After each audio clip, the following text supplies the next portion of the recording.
eu moro sozinho e vejo vultos em minha casa. Talvez diga que eu sou louco, mas eu sou uma pessoa normal, como qualquer outra. Isso me dá medo. Meu vizinho disse que a casa, que por sinal é muito antiga, desde a década de 1920, foi um centro espírita nos anos 30. Isso tem alguma relação? O que eu faço para parar de ver esses vultos? Eu devo procurar um pastor ou um psicólogo? Olha só, meu querido. É um homem ou uma mulher? Homem. Um homem. Na realidade, você não deve procurar nenhum pastor, nenhum psicólogo. O pastor vai fazer uma hipersimplificação, vai deixar você paranoico demais, você vai ficar lidando com a certeza de que a sua casa é habitada por demônios. A sua vida vai virar um inferno aí dentro. Vai ser uma luta diária, cotidiana, sai para lá, sai para cá. Se você for buscar um pastor pentecostal, aí vai virar... Enquanto você disser que ainda vê um vulto, eles vão gritar aí dentro da tua casa para sempre. Até que você pare de ver os vultos. Enquanto você não vir, vai ter gritaria. E quanto mais gritaria tiver, mais vulto você vai ver. Porque mais condicionado você vai ficar. Sem falar que pode chegar a ver gente que chegue logo dizendo, mude daí. Isso do ponto de vista da religião pentecostal. Do ponto de vista da psicologia, você dificilmente vai encontrar um psicólogo com discernimento espiritual do que tem que ser discernido na sua casa. Porque na realidade, eu precisaria conversar com você, porque cada caso é um caso, cada história é uma história, cada diagnóstico é um diagnóstico, não existe uma coisa pronta. O histórico das casas é tão importante quanto entender o histórico humano. Assim como na psicologia, quando você vai lidar com um ser humano assombrado, todo mundo que procura um psicólogo está assombrado, não é? Assombrado por medo, por culpa, por vício, por tristeza, por depressão, por pânico, mas é uma assombração. E uma das primeiras coisas de natureza essencial é entender a história do indivíduo. Se não entender a história do indivíduo, não há como ajudá-lo. Tem-se que entender aquela viagem, de onde veio, como chegou aqui. A mesma coisa com as casas, tanto quanto é a mesma coisa com tudo. Com qualquer que seja a teoria do conhecimento, a gente tem que tentar fazer uma viagem de resgate da compreensão até aquele momento onde a gente está. Pois bem, em relação à sua casa, eu vou falar em linhas gerais. Como eu disse, tinha que ser específico. Eu não posso ser específico com você, porque a gente não vai poder conversar pessoalmente. Então eu vou ficar com a generalização e explicar um fenômeno que eu já expliquei aqui dezenas de vezes no passado, mas não para esse grupo que está chegando aqui agora. Vou ser simples e rápido. Quem quiser mais informação, vá no caiofabio.net, escreva a palavra assombração. E aqui no On Demand da VMVTV também. Procure por assombração, fantasma, casa mal assombrada, essas expressões. Fantasma, assombração, você vai achar muita coisa. Houve um tempo, até uns 4 anos atrás, em que pelo menos uma vez por semana eu mostrava um documentário sobre assombrações em casa e a gente falava sobre que tipo de assombração era aquela.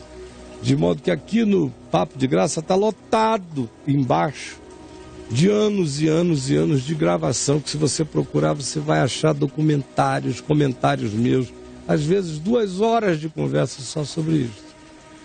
Mas em consideração a quem está chegando agora, eu vou só dizer o seguinte: nem toda assombração que alguém vê numa casa é manifestação imediata e exclusiva de espírito mau e de demônio. Às vezes as assombrações são as manifestações do mal, mas não de um específico espírito. Às vezes a manifestação que você tem ali tem a ver com a memória do lugar. A memória, um lugar onde houve muita dor, onde uma ou duas pessoas ou grupos de pessoas foram exploradas sistematicamente, sujeitas à dor, ao sofrimento, prolongado por anos no mesmo ambiente. Lugares onde pessoas fizeram invocações do tipo que você diz que foram feitos na sua casa. Lugar onde pessoas tiveram muita raiva umas das outras, mas se mantiveram vivendo juntas e se odiando intensamente por décadas e às vezes até gerações, convivendo no mesmo ódio, respirando a mesma raiva, uns pelos outros, se alimentando do mesmo processo. Para ser breve, esses ambientes que sofreram esse tipo de coisa, com recorrência e continuidade, em geral, se tornam câmaras, uma espécie de câmara fotográfica gigante, um lugar onde as impressões do ocorrido ficam marcados no filme do ambiente. Porque o que era uma antiga máquina de fotografar? Se não o chamar, o invocar fótons e elétrons e impressões para marcarem um ambiente hipersensível, que era o ambiente do filme, da câmera. Só isso. A mesma coisa acontece em qualquer ambiente. O filme é a repetição, é a recorrência da mesma coisa, do mesmo sofrimento, da mesma miséria, da mesma dor, da mesma angústia. Isso deixa uma impressão psíquica. Você já notou que, em geral, quem vê essas assombrações vê sempre a mesma coisa? Sempre passando a mesma coisa. Às vezes até olhando do mesmo jeito, com a mesma cara. Porque é um filme, é um holograma, é só uma passagem. É um psiquismo. Não é um espírito. É um adensamento causado pela exalação, pelo suor psíquico das agonias.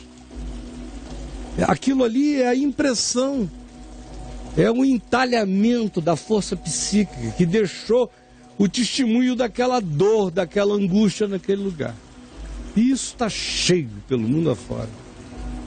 Frequentemente os demônios, os espíritos maus, se apropriam dessas ambientações para aí sim usarem esses ambientes como instrumento de vocalização das suas maldades ou de impressões exacerbadamente mais intensas e mais demoníacas para marcarem de um medo incontrolável os corações e frequentemente expulsarem pessoas do lugar, como a gente vê acontecer toda hora. O pessoal não aguenta ficar. Mas existe um fenômeno que pode ser habitado pelo outro. A gente tem que começar a falar desse anterior. Aí você diz, por que você não diz logo que é tudo demônio? Porque não é. Porque quando eu digo que tudo é demônio, eu fico dizendo que quem aparece em geral nesses lugares não é o executor da maldade. Quem aparece em geral são as vítimas. São as crianças, são os que sofriam. As mulheres é que passam sofrendo, as escravas é que passam sofrendo. Então fica mais uma prova de que não é originalmente não é aquele indivíduo que viveu ali que está ali. Aquele indivíduo que viveu ali, sofreu ali, foi levado para o descanso, para a consolação, para a glória de Deus. Não mora mais naquela porcaria, porque senão era fazer da vítima um ente infernoso. De modo que não é a vítima, é o lixo da dor dela que está rodando ali. Como isso existe como um lixo psíquico, os demônios precisam se aproveitar de casas existentes, de ambiências existentes e até de psiquismos existentes. É a história de, se nos mandas sair dele, deixa-nos pelo menos entrar nos portos. Eles querem entrar em alguma coisa, eles querem habitar algo. E habitar um psiquismo assombroso num ambiente que é uma câmara de dor e de sofrimento é extraordinário, é fácil. É um convite, de modo que você quase sempre encontra as duas coisas juntas. Mas uma é uma, outra é outra. É uma oportunização e o discernimento se precisa ter de qualquer modo. No seu caso específico, como era um lugar de invocação, deve ter ficado muito mais impregnado desse tipo de impressão, de chamados. Imagine quantas centenas de pessoas não passaram por aí projetando psiquicamente a mesma ideia de que outros vêm de fora, vêm dos mortos, vêm para mim, vêm para mim. Imagina, décadas de uso, de invocação. A Câmara ficou toda impregnada desses filmes, dessas hologramias. Aí você diz, e eu com isso? E tenho que morar aqui? Bom, querido, eu sei de mim. Não, quem souber de casa mal assombrada pode falar comigo. Se o dono estiver vendendo, eu tenho prazer em procurar amigos para comprarem. Porque o melhor negócio imobiliário vale R$1 milhão, o cara vende por 80 mil. Porque ninguém quer comprar aquilo e para mim isso não é um problema, é só chegar lá, mandar sair, isso tudo vai embora. Porque em nome de Jesus o demônio vai embora, tanto quanto em nome de Jesus você limpa, você varre o lixo psíquico. Varre. O demônio sai, o lixo psíquico você varre. Você dá uma faxina. Dá uma faxina, você varre e a casa é habitada. Show. Habitada por gente sem medo. Porque esses negócios se alimentam do medo. Uhum. Se eu dou medo, eu ativo o psiquismo. O psiquismo tem uma vida dele. Eu não estou nem falando do demônio que entra no psiquismo. Eu estou falando só do holograma. Ele já tem uma vida de si próprio. Como um facho de repetição de imagem. Quando tem gente olhando ou quando não tem gente olhando. É por isso que às vezes você bota a filmadora nesses lugares e vai embora, e o negócio filma. Não precisa ter gente para aquilo vir, aquilo está ali. Independente, a câmera só registra que aquilo está ali. Certo? Então uma coisa é o demônio é o mais fácil, sai em nome de Jesus, ele sai. Agora isso aí você limpa, você varre esse lixo psíquico, é com fé, essa presença iluminada. Esse discernimento na consciência. E essa compaixão pela história. Essa compaixão. Porque é o amor que lava. É a compaixão pela história. Chegar e dizer, Senhor, quanta gente já sofreu aqui. Gente que veio aqui, por exemplo, na sua casa, enganada. Ou enganado não necessariamente por alguém. Enganados nos seus corações, no engano. Vieram aqui consultar filhos, consultar avô, consultar avó, consultar isso, consultar aquilo. Sempre com essa expectativa de que o além visite a vida. É uma invocação poderosa durante anos. Nossa. Fica chamando isso, chamando. Senhor, tem compaixão dos que no seu engano fizeram isso.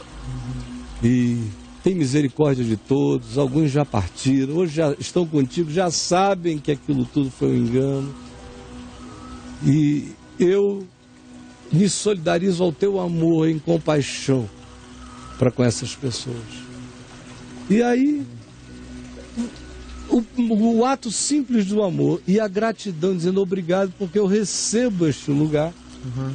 E em teu nome nós vamos imprimir neste lugar as imagens da graça, os filmes da bondade, os roteiros do perdão, da misericórdia.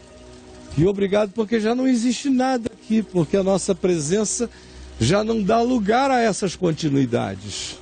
Você vira um assombrador de assombrações. E não se impressionar mais com isso. Você tem que ter a certeza e fé de que você está sobre isso, como a gente leu hoje aqui em Lucas 9. Uhum. Quando Jesus deu a eles autoridade sobre todos os tipos de espírito. Lá a ênfase foi essa, lembra que eu repeti 3 vezes? Sim. Sobre todos os espíritos. Não importa de que dimensão seja, eu tenho autoridade que me foi dada por Jesus sobre todos os espíritos. Quando você está cheio dessa consciência, que vem da graça, não foi você que adquiriu por mérito próprio, é uma convicção de que Ele é fiel, Ele é o Senhor dos senhores, Ele é o mais valente. O poder não está em mim, está nele. E porque está nele, Ele está bem todo dia. Eu é que tenho as minhas oscilações, mas Ele não muda. Como eu creio nele e não creio em mim, a autoridade dele é minha, porque eu creio nele. Não creio em mim? Então, tanto faz se eu estou melhor, se eu estou pior, se eu estou com dor, se eu estou sem dor, se eu estou exaltado, se eu estou humilhado, eu creio nele. E aí, essa é a fé que me dá autoridade sempre sobre tudo e todos os espíritos. Aí, se você só chega e agradece e diz, Senhor, é teu, e eu não terei medo, mal algum. Eu tenho compaixão disso tudo, dessa história. Lava isso tudo no sangue de Jesus. E a minha mente não dará guarida, não oferecerá a matéria-prima do medo, não alimentará nada. Eu já sei o que é isso, eu já entendi de que tamanho é esse bicho. E sei que quem tem poder aqui sou eu, e ele não vai, eu não estou chamando para ele conviver comigo. Eu estou dizendo, vá. Até porque aquilo que está ali, do ponto de vista humano, não é mais a pessoa, como eu já disse. A pessoa morreu, tá onde estiver, em Deus. E nem é, pode ser por enquanto só demônio se aproveitando da casca psíquica. Na hora que você diz, saia em nome de Jesus e não duvida, no seu coração o demônio sai. E quando você no seu coração diz, em nome de Jesus eu perdoo os pecados de todos os que pecaram e praticaram esses pecados aqui, Pai, perdoa-lhes, eles não sabem o que faziam. Em nome de Jesus, isso tudo está limpo e lavado. Abra as janelas e diga, Senhor, a tua luz encheu este lugar. E não tenha mais medo, e acabou. Isso acabou assim como acabou. Como esse programa daqui a pouquinho vai acabar. Você entendeu? É só uma questão de entender, discernir, praticar, confiar. Deus te abençoe.